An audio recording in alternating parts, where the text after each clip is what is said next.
وهذا كتاب أنزلناه مبارك فاتبعوه واتقوا لعلكم ترحمون. Okay, Bismillahirrahmanirrahim. Alhamdulillahi Rabbil Alameen. Wassalatu wassalamu ala Sayyidina wa Nabiyyina Muhammad wa ala alihi wa sahbihi ajma'in. Firstly, Assalamu alaikum wa rahmatullahi wa barakatuh.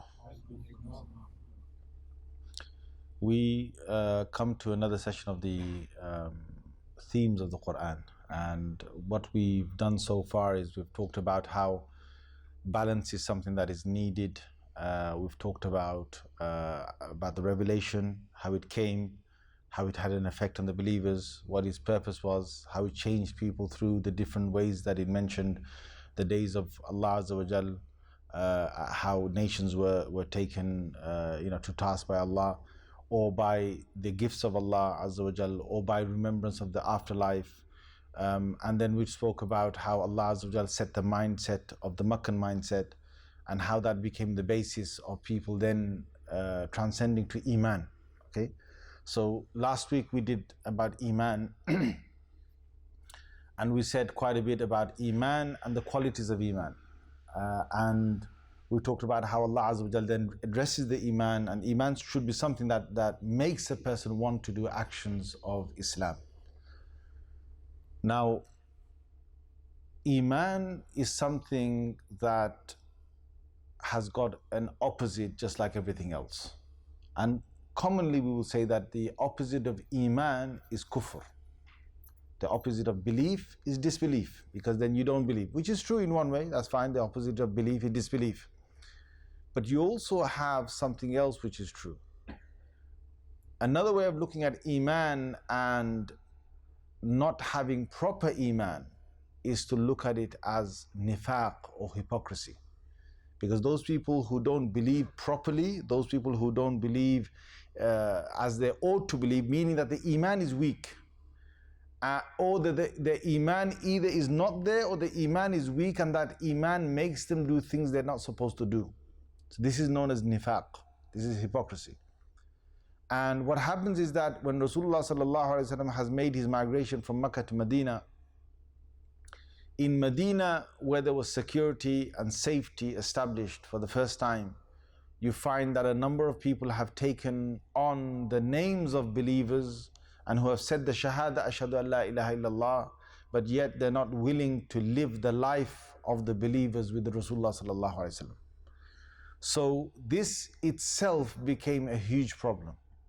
And it became such a problem that at times more harm was caused to the Muslims by those who are supposed Muslims, who are munafiqs, supposed Muslims, than the enemies of Islam who are known to be the kafirs or the disbelievers. So yes, there was a threat from the disbelievers, and there was a threat from within the Muslim community. And if you look in the Quran, subhanallah, if you open the Quran and in the beginning you open Alif Lam Mim, you'll see that Allah Azza wa Jal describes the believers, Iman. He describes the believers with 5 verses. Okay? Then he describes kufr, disbelief, with 2 verses. Then he describes nifaq, hypocrisy, with 13 verses. So 5, which was for Iman, almost triple that of the verses Allah uses to describe the munafiqeen and the hypocrites, and only 2 for the disbelievers, which almost shows that it's almost like a third or half of the ayats Allah used for the believers, to describe the believers. Now that's astonishing. And if you look in the Quran, you find that yes, there's a lot of mention of those who disbelieve and those who may cause harm to the believers, but almost all the places where there's some form of victory or something mentioned for the believers, always Allah mentions one of the biggest problems are the people who are amongst them. They call themselves Muslims, but they're not true Muslims. They are munafiqeen, they are the hypocrites. They have nifaq inside them, they have hypocrisy inside them. Now it's significant because Once you open the Madinah Surahs, the surahs that were revealed after the hijrah the Prophet ﷺ made to Madinah Munawwara, once you open that, you find so much description about the munafiqeen. Now, traditionally, a lot of us might have thought that the munafiq is the one who said shahada with the tongue and who doesn't believe with the heart. So he's got no iman inside his heart, but he's got an outwardly iman coming from his tongue. Okay, that is the traditional way of understanding a munafiq, and that is, yes, that is a munafiq. That is a pure munafiq.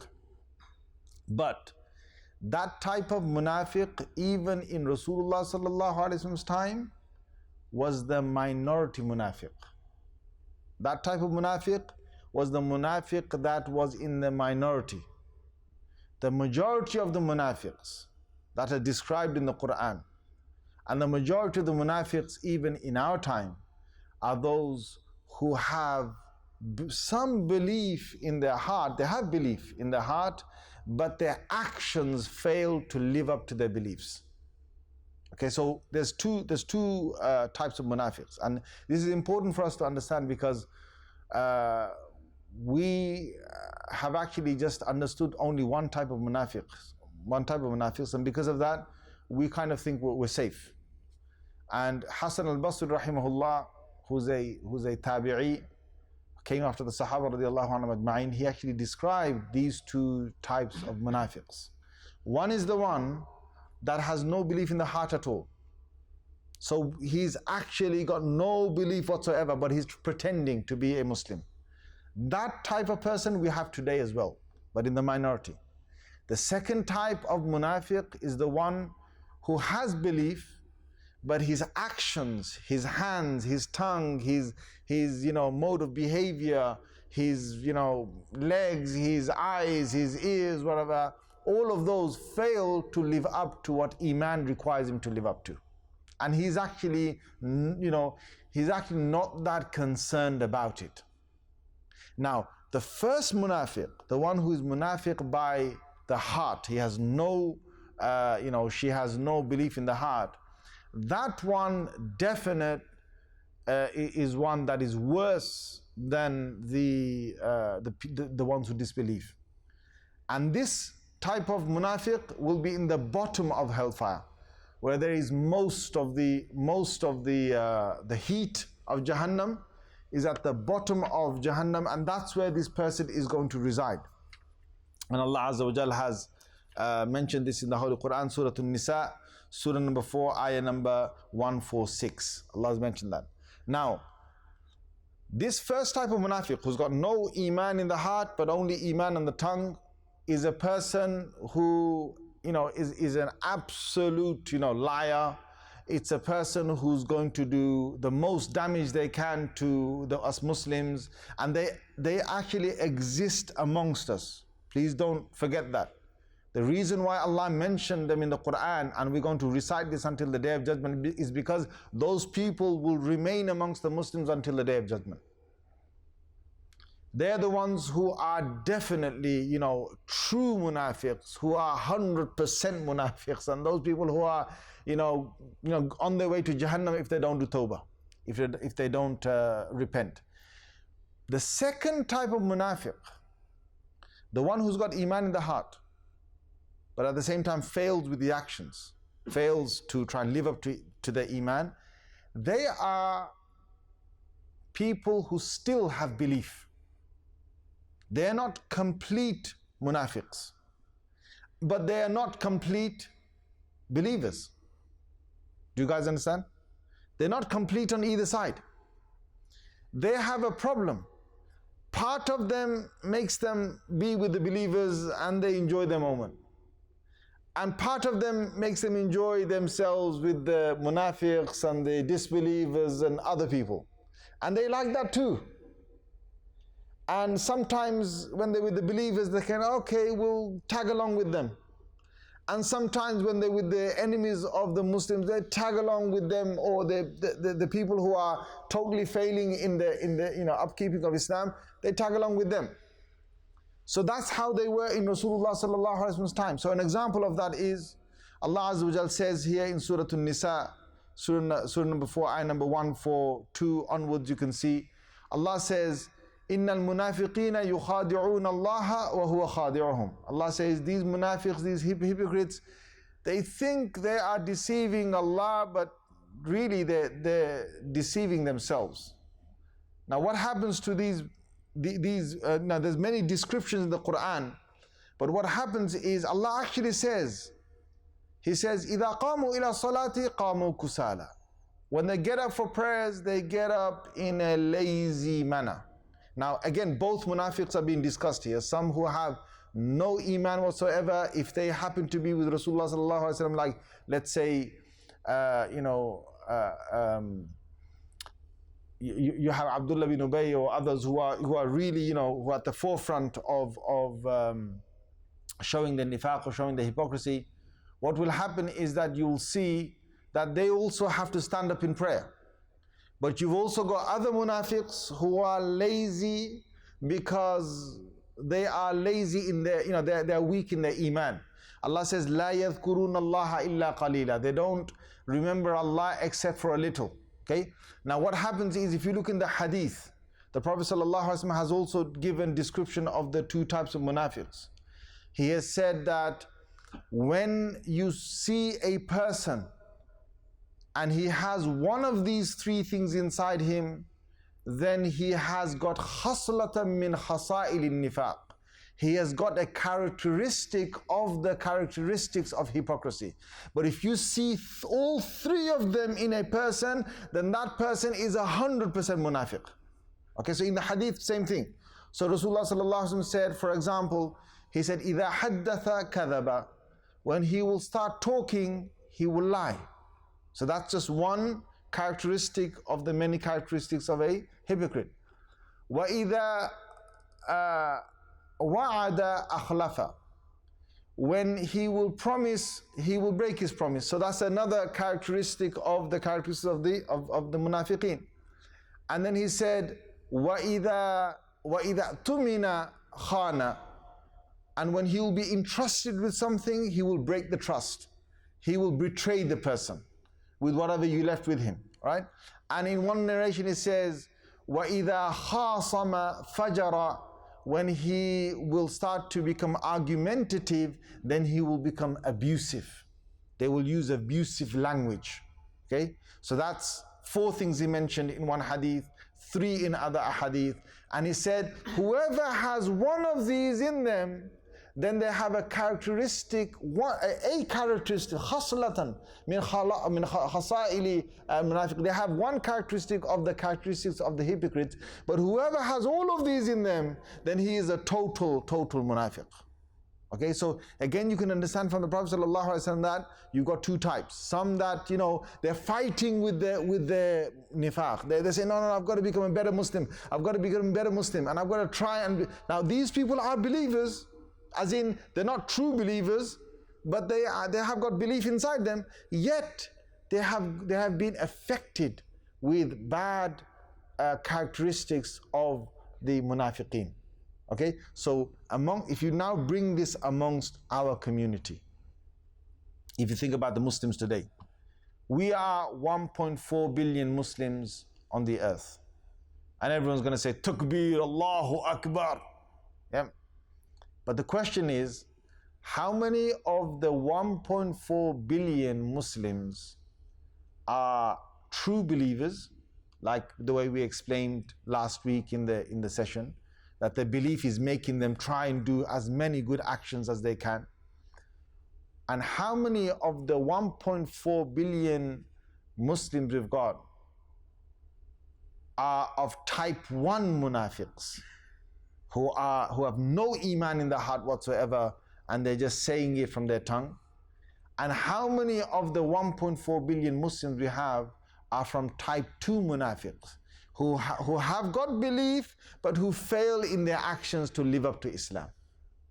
I think you would agree with me that we've got a large number of type 2 munafiqs amongst the ummah today. We've also got type 1 munafiq in our ummah. But this type 1 munafiq are the ones that are in the minority. So there are people amongst us, subhanallah al-azim, who are selling our religion, who are going to governments and going to different organizations and who are working with them to completely destroy whatever there is amongst the Muslims. There are those, and they call themselves Muslims. They have Muslim names. They say, I'm a Muslim as well. I follow Islam. Okay, but they are the ones who we know some of the actions they're doing is totally off the rail with Islam. But we have a larger portion, a very large portion of the people today who are amongst the Muslims, who have names of Muslims, who are amongst us even sometimes in the Jummah prayers, even in the Jummah prayers, who are amongst us sometimes even in the 5 daily prayers, who are amongst us even sometimes when we are interacting with one another. But unfortunately, those Muslims, they have, when that Muslim who's prayed Jummah with you, when that Muslim who's prayed Salah with you will go out there, he will lie like this, easy. For him to lie, boom. It's like as easy as you putting butter on bread. That's how easy it is for him to lie. For him to say to you, brother, wallahi, I will do this for you. Well, I am trusted, trust me. Wallahi, subhanallah al-azim. For him to convince you is no problem. And then for him to cheat you is no problem. And then how many of you got who will pray Jum'ah with us? Who will, you leave something amana with them, something, and then they say, oh, I've spent it. I don't know where it is. I'll get it for you. They took a loan from you and then they don't want to give it back to you. They're making excuse after excuse after excuse. This is hypocrisy. This is exactly the same thing which Rasulullah sallallahu alaihi wasallam talked about. And then the guy who prayed Jummah with you, or the woman who prayed Jummah with you, when they're in an argument, they will use this swear word, that swear word in their rage and their anger. He will start shouting and become abusive, and she will do the same thing. This is one of the elements and one of the characteristics of nifaq. We're not going to say the munafiqs like of type 1. Okay? And even when you say to, don't ever go to someone and say, hey man, you're type 2 munafiq, bro. You know what I'm saying? Don't go to anyone and call him munafiq, because if you say munafiq to anyone, they're going to be enraged. What? You call me a hypocrite? You're trying to say to me that I haven't got any iman inside of me? Because what happens is, because in our society, when you say hypocrisy, when you say hypocrite, is we always use it to mean type 1. Okay? But in reality, the Quran has dealt with 2 types of munafiqs. Type 1, which we normally, talk about, but type 2. And the type 2 is sometimes the more dangerous one. Because type 2 is the one that is amongst us. Type 2 is the one that, sits with us, stands with us, moves with us, is part of us. And that one fails because of laziness. That one has problems because of, many things that they haven't sorted out. So us Muslims, look, for us to be true Muslims, we have to get rid of the very things which Rasulullah sallallahu alaihi wasallam tried to get rid of amongst his Sahaba, radiyallahu anhum ajma'in. So, for example, he had to get rid of racism from amongst them. He had to get rid of racism. It is a clear fact, because before Rasulullah sallallahu alaihi wasallam came, the Arabs thought they were the most superior. Not that they don't think they're the most superior today, but before his time they thought they were the most superior, and then amongst them they had rivalries, and amongst them, if they saw someone who's a non-Arab, someone who's from Africa, they looked down on the person. Someone who's a foreigner, they treated him different, and Rasulullah sallallahu alaihi wasallam wanted them to treat them equally.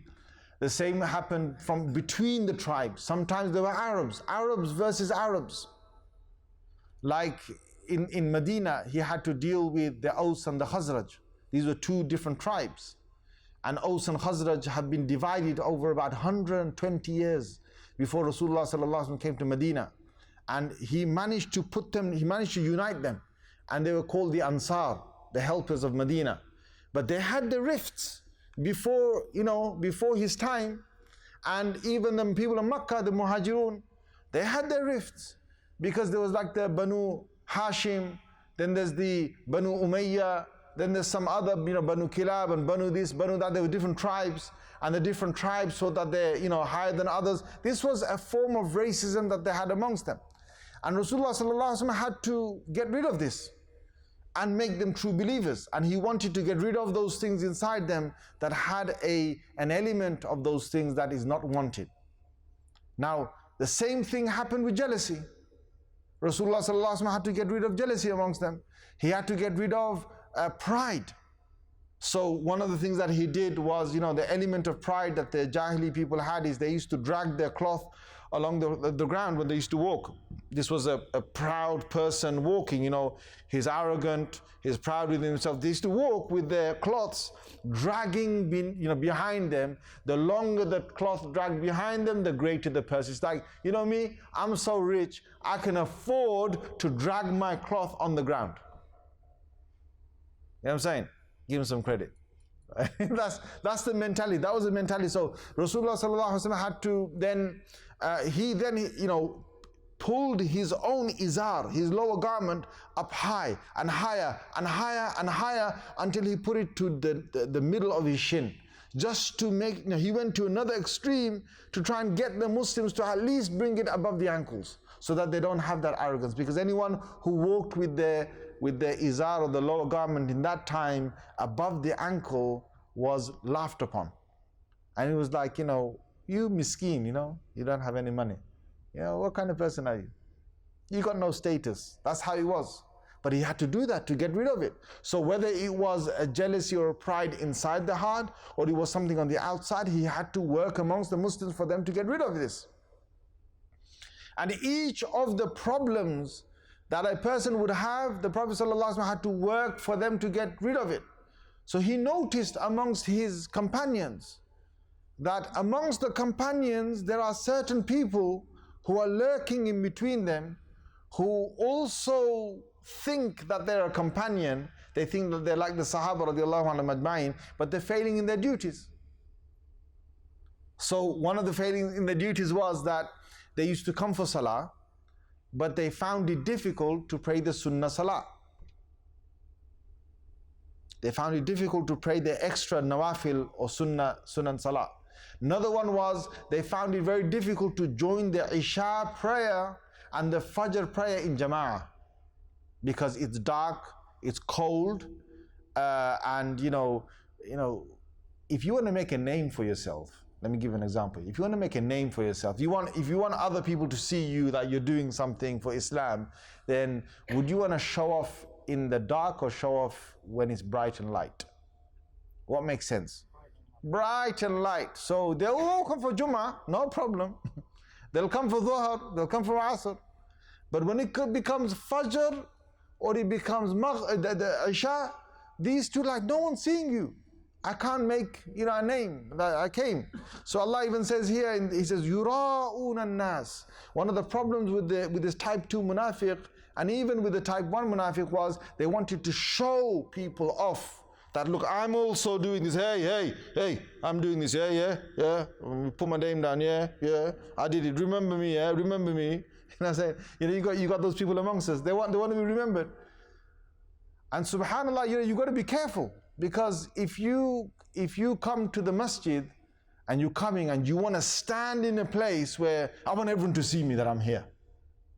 If you stand for salah purposefully in a place where everyone can see me, Allahu Akbar, everyone knows I'm here. Well, that's riyah. If you can't afford sometimes to go to the side or go to an unknown place in the masjid, sometimes, I'm not saying all the time, if you can't afford to do that, if it always bothers you when you're at the side, then you got a problem with you. There's some people, I don't want to say, I don't want to cause any wars here, okay? But some people, they love to give the adhan, but it has to be the Maghrib adhan. I'm like, bro, what's wrong with you, man? They want to give the adhan, so they'll come and ask permission to give the adhan, fine. You want to come and ask permission to give the adhan, fine. Adhan is adhan, right? So to Allah, the adhan of Asr, adhan of Fajr, adhan of Dhuhr or Isha, whatever, is all the same. And Maghrib is all the same, yes? Why are they dying to give the adhan of Maghrib? Because people are waiting for the salah. People are there, people can hear the voice. People, when I say Allahu Akbar, Allahu Akbar, I'm gonna feel inside me, ah, all those people, they heard me, okay? And they know that I gave the adhan because they're there.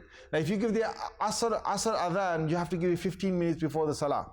Have you ever come to the masjid 15 minutes before? For Asr, I'll tell you, I've been an imam. You'll only have 2 people, 4 people. People are just coming and going to the wudu area. That's all you'll see. Isha adhan, you get a few more because they're still waiting. Some are waiting after Maghrib for Isha. Some people come a bit early. So Isha, you get a bit more. Dhuhr adhan, you might get a few because people are coming in from work and they want to probably put their bags down. They might want to rest and read a bit of the Quran. You might get a few people there. Okay? Fajr adhan, la hawla wa la quwwata illa billah. You've only got jinns there, okay? Our jinn brothers and jinn sisters, whatever, they're the ones that are packed up the place, okay? So you might not want to give adhan because you're scared. But, you know, that's the problem. So when it comes to the other adhan, they don't want to give it. And especially Jummah adhan, oh my God, they all want to fight for it. If adhan, if you're, again, I'm not saying the people who give those adhans are munafiqs, by the way, please don't cause a war here, yeah? All I'm trying to say to you is that if a person has got a will to give adhan for Allah's sake, and if Allah is the main one that we want to keep happy, then Allah Azza wa Jal is there for Fajr, Dhuhr, Asr, Isha, Maghrib, Warwa, is there, Jum'ah, all the different salahs, He's there. And you get the same reward. You get the same reward for the adhan. There's no difference in the reward that you will get. But you can see how people can be played in their minds because they wanna have people seeing them. Now the munafiqs had one thing, which was if they did something, they wanted it to be known. Okay, so even if they gave some sadaqah, they wanted to get the credit for it. They wanted to get, you know, some name or something to be mentioned, and if they were not mentioned, they felt like, oh, there was no use in giving the sadaqah. Now, if you have that crossing your mind, yeah, there's no point of me giving the sadaqah because my name wasn't mentioned, then my friend, you gave sadaqah for the wrong reason. And you've got a hypocrisy sort of sign inside you. One that they had amongst them was they like to waste time. They waste time. So even they came to the Prophet ﷺ, they asked silly questions. They asked questions that were not so necessary. As for the believers, they were serious in whatever question they were asking. They wanted an answer. Sometimes a hypocrite would ask a question for the sake of asking a question. So there's, you know, wasting time. In fact, the Quran said, it gave the opposite to the believers and said, these are the believers who don't do these things. So for example, the Quran says, وَالَّذِينَ هُمْ عَنِ اللَّغْوِ مُعْرِضُونَ, those who steer away from idle talk. The believers don't engage in a lot of idle talk or idle talk. The believers stay away from that. The hypocrites will sit there and yap, just sitting there, just wasting time in just chatting, yapping. La hawla wa la quwwata illa billah. And I'll tell you one thing I heard this week which really made me think and made me laugh at the same time and concerned at the same time. You know, you've got certain people who are, certain communities that are extroverts and certain communities that are introverts. So the extrovert communities are those that, extrovert means that you like to talk a lot, and introvert means you don't like to talk a lot, right? So he said the communities and the countries that are extrovert, if you're from a country that, for the people in that country like to talk a lot, when WhatsApp was given to them, it killed them all off. It killed them. Because all day, if they're not talking to someone in real time, they're chatting to someone on WhatsApp, just talking, chatting. They can't get enough. They can't get enough. Their hands are hurting. You know, I'm serious. Some people's hands are hurting because of the amount of typing, because, you know, even, you know why it's hurting? One is typing, but the other one is, look, can you see the angle of my hand? There's a problem with the blood flow. Do you guys understand? So if you like this for hours, your hands are going to hurt because the blood's not flowing properly. Okay? So their hands are hurting and WhatsApp has killed them. But the thing is with those type of munafiqs, they used to be dealing with the idle talk a lot. And the believers, Allah said, they will steer away from that. They won't be part of that. The other one Allah Azza wa Jal said in the Holy Quran is that لا يذكرون الله إلا قليلا. They don't remember Allah except a little. This is in ayah number 142 of Surah Nisa. They don't remember Allah except for a little. So it's hard for a munafiq to remember Allah, but it's easy for a believer to remember Allah. Okay, that's the way that we should not. Now I want you to do one thing, which is question. Let me question myself, and you question yourself and say, where am I with all of these ayats? Where am I? And the obvious one for them was to show alliances where they really only were allianced with them because of their own personal gains. So let me give an example of this. The Prophet ﷺ went on many expeditions. So what would happen is, when he would go out to fight, the munafiqs would not join the believers. So when a tragedy came about, let's say a certain person was a shaheed, the munafiq said, I'm so glad I never went, because I'm not dead. If I had gone, then I would be dead. So when it came to defending Medina, defending the believers, they don't want to give their blood, they don't want to give their, their energy or the sacrifice or risk their own life. But when the Prophet ﷺ got some booty, or he got some wealth from the people that they had gone, that they had fought with, and the Prophet ﷺ then was distributing this wealth amongst the believers, that munafiq now says, Ya laytani kuntu ma'ahum fa'afuza fawzan azima. He would say, oh, if only I could have been with them, then I would have also become very successful. What's his success? His success is pesa pesa. You understand? His success is money money, dollar dollar, pound pound. This is in the Quran, Surah number 4, ayah number 73. He said, لا يقولن كأن لم تكن بينكم وبينه مودة. He said, he will say it as if, there was no friendship between you lot. The way he will just say it. So when you have difficulty, he's happy he wasn't part of it. But when you have a gain, he then says, oh, if I was with them, then I would have also gained something. Now, think about our own society. Think about our Muslim countries. Think about how many people are making the real sacrifice. And people are, subhanallah, there are certain activists within our communities, they're fighting really hard for the Muslims in various ways. But you know what? They're few in number. And nobody really bothers about them. When they make some headlines or they do something really good, that's when others want to come and be part of them. Oh, yeah, I know him, yeah, I'm part of him, yeah, he's linked to me, yeah, he's my father's cousins, sisters, nieces, relatives, neighbors, whatever. Okay, so he's also related to me and I'm part of this, okay? They want part of the credit. And there are many, La ilaha illallah, who are there for the credit. They're not there for the work. And this is one of the key things that Allah said in the Holy Quran, that the believers are there for the real work. They're there for the real mission. But the munafiqs, they're there for their own personal gains. The other one that they will do is treachery, the Quran talks about, which is they will say to you, I'm with you. Yeah, brother, I'm with you. But when the actual time comes, they're gone. So many times they did this with the believers. For example, Battle of Uhud. Rasulullah sallallahu alaihi wasallam comes out with 1,000 men.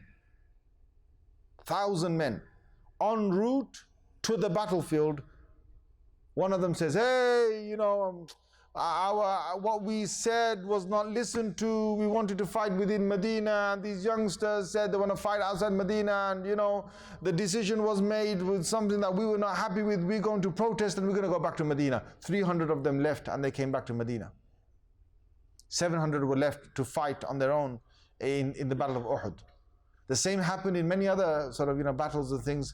And what the Quran talks about is this treachery, which is they will say that I'm with you, I'll deliver, I'll give you, I'm there for you, man. I got your back, man. I got your back, They'll say all of these things. You're my fam, I got your back, I'm this and that. And when the time comes, gone. And they won't be there. And then they'll make excuses. And they're really good at making so many excuses. And when the Battle of Tabuk happened, many of them made many excuses. And they said, oh, Messenger of Allah, we couldn't go out because of this problem, and I wasn't feeling too well, and the weather was too much, and it was too hot, and it was baking hot. You know what Allah said? Allah said, tell them that the heat of Jahannam is even more hot. Tell them.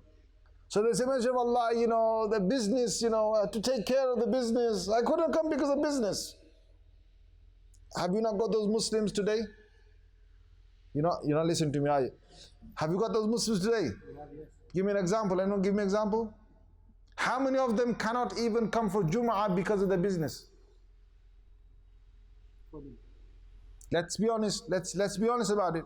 How many Muslims who say we're Muslims and they have got Iman? I'm not saying they're type 1. Again, it's very important to say this. I'm not saying they're type 1 munafiqs here. But may Allah forgive all of us. They've definitely got the type 2 hypocrisy inside them. And what they say is, when it comes to Jum'ah time, they say, because of our business, I can't leave my business, Jum'ah, what am I going to do? And they carry on doing business every week. And all they had to do is close business on a Friday for 1 hour. And I'm telling you this, I want all of you listen to this, as many shopkeepers as you know, tell them, if you close business for 1 hour on a Friday, for yourself and for all your employees, the loss that you're going to have, Allah Azza wa Jal will give you that in another way. Okay, so for example, on a Friday, what you could do is, let's say if you are opening a business, let's say most of the shops will open like from 10 o'clock to 6 o'clock, right? 10 to 6, right? So they're opening, and some of them are opening 7 days a week. La hawla wa la quwwata illa billah. Yeah, it's kind of I think that's also another thing that they need to learn, because most of the shopkeepers who open 7 days a week and who come 7 days a week, they don't have much of a life. They are drained, they are finished after a while. But my thing to them is, if you open 10 to 6, Monday, Tuesday, Wednesday, Thursday, on Friday you open, let's say for example, 10 to 1 o'clock, then you open from 2 o'clock to 7 o'clock, 1 hour extra on a Friday, or you open every day 15 minutes extra or half an hour extra, whatever it is, to make up for the loss you might have on Jum'ah. Allah will give it to you another way. But you don't have to have your shop open on a Friday. At that time, it's up to you what time you open it. Now, if you actually put a sign there for all your customers to know that on a Friday we close from 1 o'clock to 2 o'clock, or from 12:30 to 1:30, whatever the time is, okay? If you close from that, all your customers will know that you do this. I don't care even if they're in a non-Muslim society. If they all did it, it'll be known that, you know what, it's a Muslim, prayer time, and they're going for prayer. Now, at that time, I know what the guy's thinking. Oh my God, at that time from 1 o'clock to 2 o'clock, I lost, yeah? This many pounds. They went to that shop, they went to the Hindu shop and this other shop and the Christian shop and this guy's shop and that guy's shop, and I lost this much, and he's calculating, he's burning him. He's sitting in Jummah, he's like, come on, Imam, finish, 100, hiba, finish. Yeah, he wants to get out. But you know what? You got to think of it in a different way. You think in a different way. Allah Azza wa Jalla never wrote their rizq from my shop between 1 o'clock and 2 o'clock on a Friday. And alhamdulillah, they will get their rizq from somewhere else, right? Number 2 is, Allah said in the Holy Quran, He said, إِذَا نُودِيَ لِلصَّلَاةِ فَاسْعَوْا إِلَى ذِكْرِ اللَّهِ وَذَرُوا الْبَيْعَ. Allah said, leave your commerce and trade when the adhan of Jummah has gone, and come to the khutbah, come to the remembrance of Allah, come to the khutbah. And Allah Azza wa Jal, that means that if I'm trading at that time, the business I will do between the Jummah time is going to be negative money. So this is what you need to tell them. It's not plus money. If Allah's told you don't do business, come and pray, and you're doing business at that time, the money you make and the money you earn that time is going to kill your business off. It's going to bring your business money down. The barakah is going to go away. The blessings are going to go away. And that's why you're going to have a business going down. You'll see that the money has gone up, but the barakah will go down. When the barakah goes down, the blessings go down, then you're in minus. As in, I'm not saying a minus under the red, but I'm saying you've made less money that day than you made more money. Okay? And these people need to understand this. Anyway, the munafiqs were those who would, who would do this. Another one was that they were people, when it came to amr bil ma'ruf and nahi an munkar, when it comes to calling towards good and preventing others from evil, they would do the exact opposite. They would call towards evil and they would prevent the good. And this is mentioned in, there are several references in the Holy Quran. You will find quite a lot in Surah Baqarah, Surah Al Imran, Surah Nisa about the munafiq, Surah Ma'idah, you'll find about munafiqs, Surah Tawbah, Surah Anfal. They're full of references of the munafiqs. And one of the ones Allah mentions, the one I've just said now, which is when it comes to calling towards good and preventing from evil, they do the exact opposite. So this is Surah Tawbah, Surah number 9, ayah number 67. Al-munafiqun wal-munafiqat ba'duhum min ba'd. Allah says the hypocrite men and the hypocrite women, they are from one another. Now subhanAllah, Allah mentioned here hypocrite men and hypocrite women. Ya'muruna bil munkar. They call each other, or they will call towards evil. Wa yanhawna 'anil ma'ruf, and they will prevent good. Wa yaqbiduna aydiyahum, and they hold their hands back from spending. Nasullaha fanasiyahum. They left Allah, Allah left them. Innal munafiqina humul fasiqun. The hypocrites, surely they're the rebellious ones. Now, look, Allah said rebellious. He said munafiqin men, munafiqin women. Now tell me this here. Those Muslims amongst us, the guy is calling through his smartphone. He's calling her towards, fun time they're going to have. They're not married. They're going to have fun time together.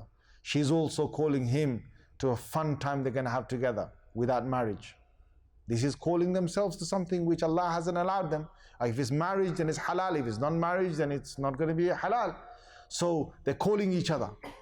And the people who tell them say, hey, listen man, it's haram to have this kind of relationship. Akhi, don't do this, it's better for you to get married. They say, who are you?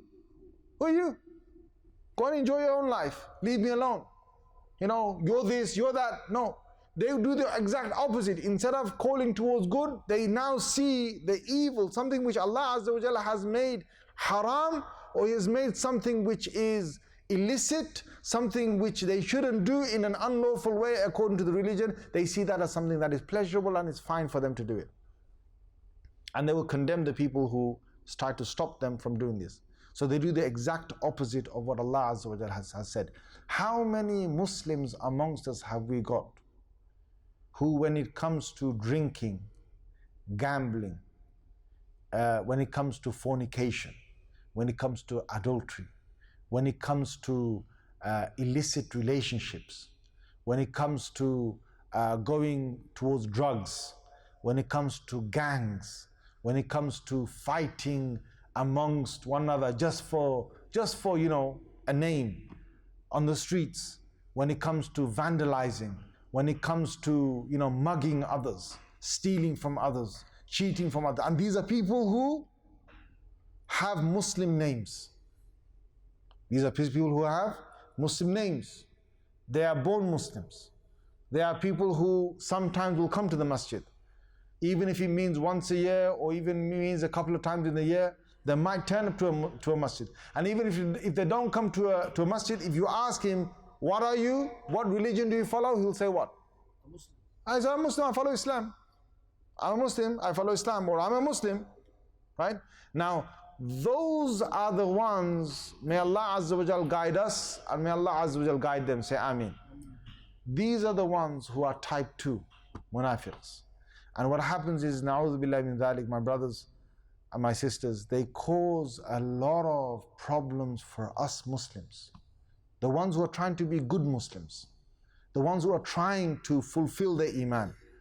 Those of us who are trying to make our iman complete, they give us a, bad thing. Now, the other way to look at this is, some of you might think, well, let's kind of, sideline them. You probably say, Imam, is it okay for us to say that they're not Muslims? No, you can't do this. See, this is the difference between us and between many others out there. Is that we're not going to call them non-Muslims. We're not going to say they've left Iman. We're not going to do that. But I'll give you an example of how to see them. Once I had some Jehovah's Witnesses that came to my door. like they come to your door as well. And they started to preach their thing. So I was preaching my thing. And from a long conversation, they said that their members of the movement, pretty much everyone lives up to the standards that they have, because anyone who doesn't live up to the morals and the behaviors of Jehovah's Witness, then they will exclude them from being a Jehovah's Witness. And then he started to point towards me and say, well, Muslims don't do that, right? So we've got some bad Muslims amongst ourselves who do bad things, like I've just explained. And I said to him, I said, no, there's a big difference between me and you. I said, we care for the Muslims who have gone bad amongst us. We care for them. We still love them. And we care for them. I said, the difference between me and you is this. I said, if we were on a ship, let's say we're going from a ship from here to Australia or something. Okay, it's a long journey. And we're on two ships. We've got a ship and you've got a ship. And you set off, we set off, right? And during the course, what happens is some of the people on the ship, they become sick and they become really ill and they can't, help us on the ship. They don't cook for us on the ship. We're having to give them food, which we cook, but they don't cook. And they also don't, steer the ship. They don't help with anything on the ship. They don't help mending the ship. They don't help sailing the ship. They don't help with us with anything, but they're just sick people on the ship. I said, as for you, you're throwing them off the ship. You're saying, hey, they're not good. They're not good. You know what I'm saying? They're the people who are not doing us any good. So let's just throw them off the ship. As for us, we keep them on board until we reach the destiny. Even though they have not helped us, but we will still keep them on board because we care for them.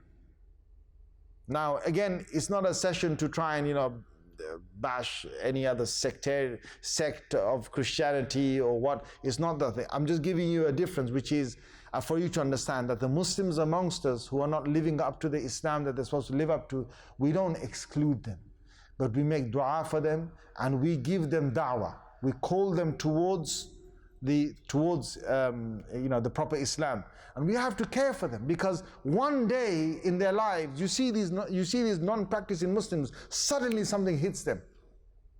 And subhanallah, when I go abroad, I get asked a question, the common question, they always ask this question: how are the Muslims in London? How is Islam in London? How is Islam in England? And I say this, and I give this answer. I say, the one who comes to Islam in London comes properly, and the one who goes away from Islam goes properly. Fully. 100%. No turning back. You know what I'm saying? No, I don't mean no turning back, but what I'm trying to say to you, that the one who comes in, subhanAllah, you look at the youth that come into Islam, they're like, yeah, bruv, we got to pray, we got to do this, we do tahajjud, we go qiyamul layl, we go i'tikaf, we go Ramadan, let's do this. The one who comes in proper, with understanding. I'm going to read this book, I'm going to go and ask the Shaykh this question, I'm going to go and check this out, I'm going to, the one who comes in. And the one who goes out, yeah, he's gone, brother. He's gone. He's like Need for Speed, you know what I'm saying? He's not looking back. But subhanAllah, you also see those of them who have gone, something sometimes hits them and they come back. And when they come back, subhanAllah, a lot of them come back all the way. Right? They come back with, suddenly they might have gone to prison, they might have, got into trouble, they might have gone through an illness, they might have had a family member who's been lost. They might have had a crisis in the financial thing. They might have had, whatever, fight, whatever it might be. But sometimes, Allah gives guidance to everyone. Sometimes they don't have a tragedy, but they still come to Islam because of some understanding that they got, which is alhamdulillah. Some of them come purely because of da'wah.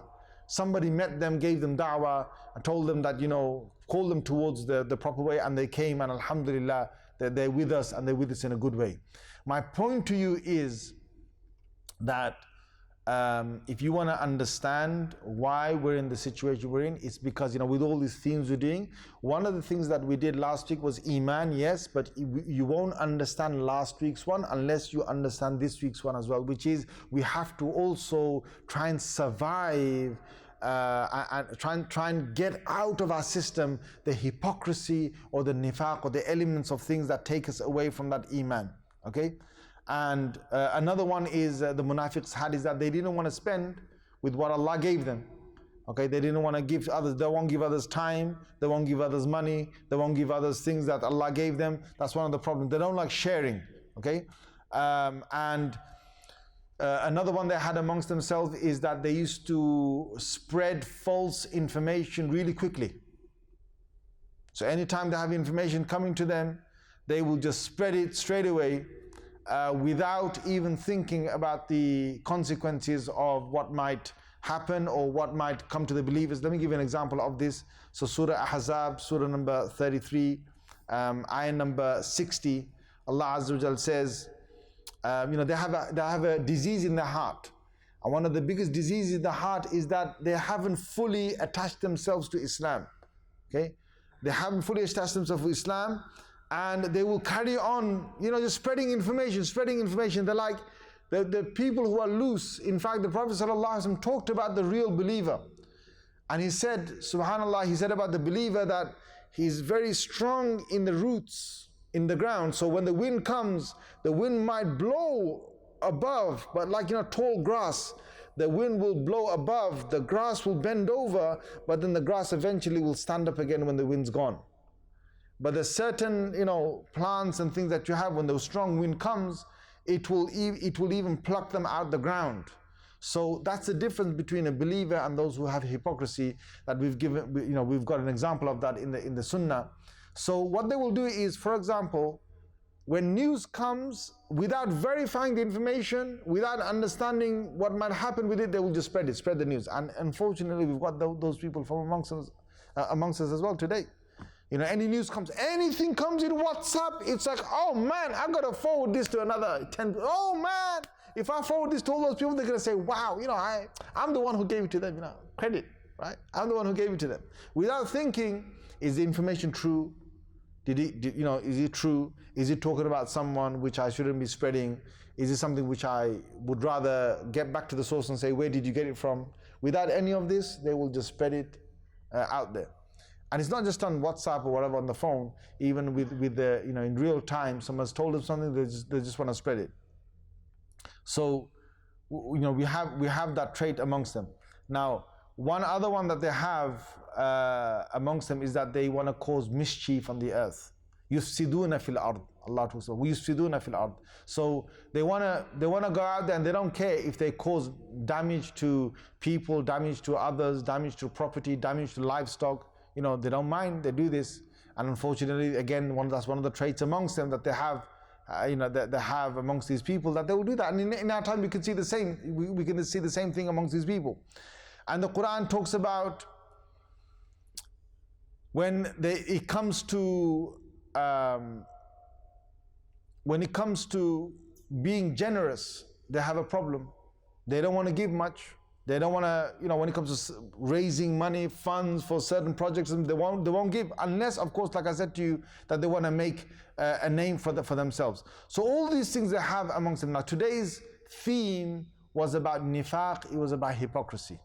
And the final words that I want to say to everyone is that we should not walk around saying that, oh, I'm a true believer. No one has the right to say that I'm a true believer. We should say that we're doing our best to believe. We should do that.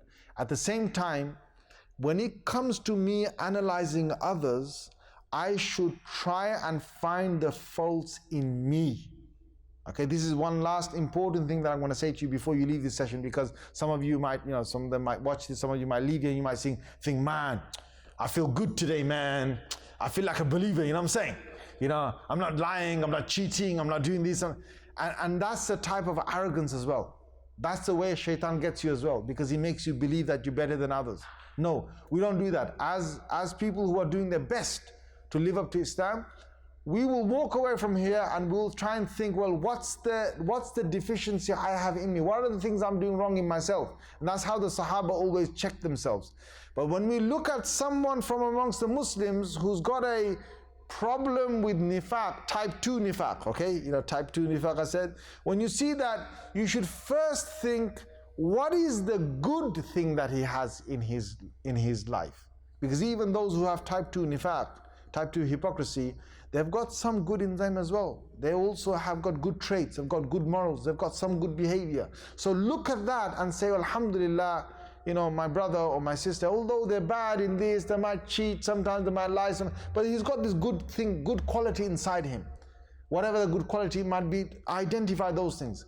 And identify within myself bad things that I might have. Like Sayyidina Umar radiallahu anhu, just to make sure that he doesn't fall into this trap of shaitan, he would get onto the mimbar and he would count some of his deficiencies on the mimbar. He would say, oh Umar, you think you're great, huh? You don't even do this and you don't do that and you fail to do this. And you fail. He would reprimand himself in front of people on the mimbar, just to make sure that he doesn't fall into the trap of shaitan of thinking he's better than others. So guys, when we, I know you've heard all of this, but when we, seriously, when we think about the ummah, we want to make dua for them.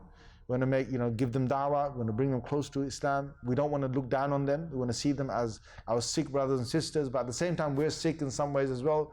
But we want to rectify ourselves. But we want to also, get them to rectify themselves. And the funny thing, I remember when I was imam in the 10 Park Lane Masjid. One day, this elderly, mashallah, this musalli comes up to me. Mashallah, this musalli is in the masjid. He's praying in the masjid 5 times a day. He's like 60 years old, okay? He's passed away now, rahimahullah, may Allah have mercy on him. So, he came up to me next to the radiator. We're just waiting for the salah to start. And he said, Imam, he said, these people, he said, I went up to one person and I said to him, why don't you pray 5 times a day?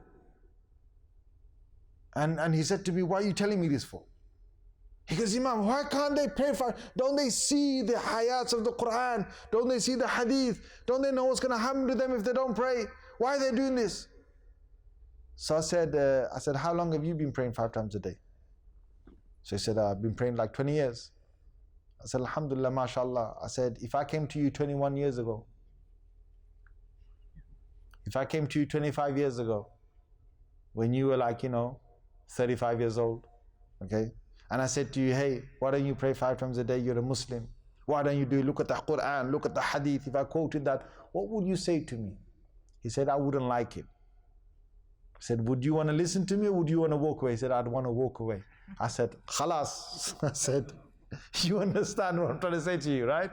So he got the message. And that's what we've got to understand. Like, there might have been a point in my life that I never wanted to hear all of this, right? And I was a Muslim as well. So may Allah Azza wa Jal forgive all of us. And I'll see you inshallah next week after Isha, inshallah. Have you got any questions, by the way? You don't got any questions? No? Okay, inshallah. See you next week, inshallah. Jazakumullah. Assalamu alaikum wa rahmatullahi الحاملات والرسمات هنا سرور يا حلوة تلك السنين. The Safar curriculum covers all the Islamic educational needs of young Muslims today in a fun, simple and engaging way. Tried and tested for over 15 years at one of the UK's leading maktabs. The curriculum has been adopted by hundreds of institutions around the world and makes your child's journey in seeking knowledge easy, meaningful and dynamic. This innovative and comprehensive curriculum covers Quran and Tajweed, Islamic studies, du'as and surahs, as well as Arabic in an integrated and structured way. Visit safarpublications.org to find out more.